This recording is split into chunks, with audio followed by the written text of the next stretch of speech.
अगर शनि पर्वत का 2 या 3 रेखाएँ हैं, तो ऐसी स्थिति में शनि आपके पॉज़िटिव माने जाएँगे। क्यों माने जाएँगे? क्योंकि ऐसी कंडीशन में देखा जाता है मनुष्य मल्टीटास्किंग होता है।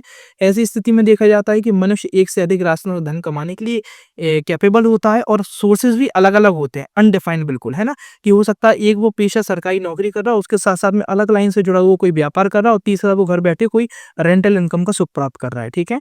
तो ये अगर शनि पे 2 या 3 रेखाएँ तो ऐसी स्थिति मल्टीपल सोर्सेज़ इनकम कमा सकता है।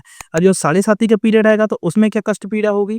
ऐसी स्थिति में ज़्यादा कष्ट पीड़ा नहीं देखनी पड़ती, परंतु ऐसी स्थिति में शनि की जब साढ़े साती आती है तो शुरुआती पीरियड में उसे उसकी जो मल्टीपल सोर्सेज़ इनकम काम है वो उसे परेशान बहुत करेंगे, क्योंकि उसके काम में विलंब आएगा, डिले आएगा और साथ ही साथ उनके कामों में रुकावटें बहुत ज़्यादा आएँगी, ठीक है?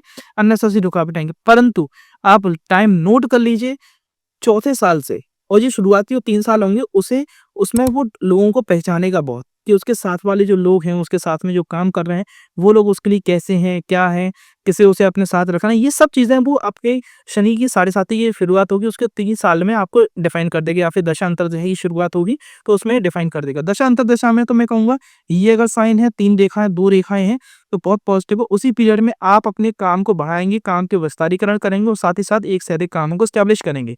साढ़े साती के पीरियड में आपका क्या है, शुरुआत के 3 साल थोड़े-से कष्ट में जाएँगे, परंतु चौथे साल से जो आप रफ्तार पकड़ेंगे, हो सकता है आप बहुत बड़ा व्यापार स्थापित कर लें उस समय पे।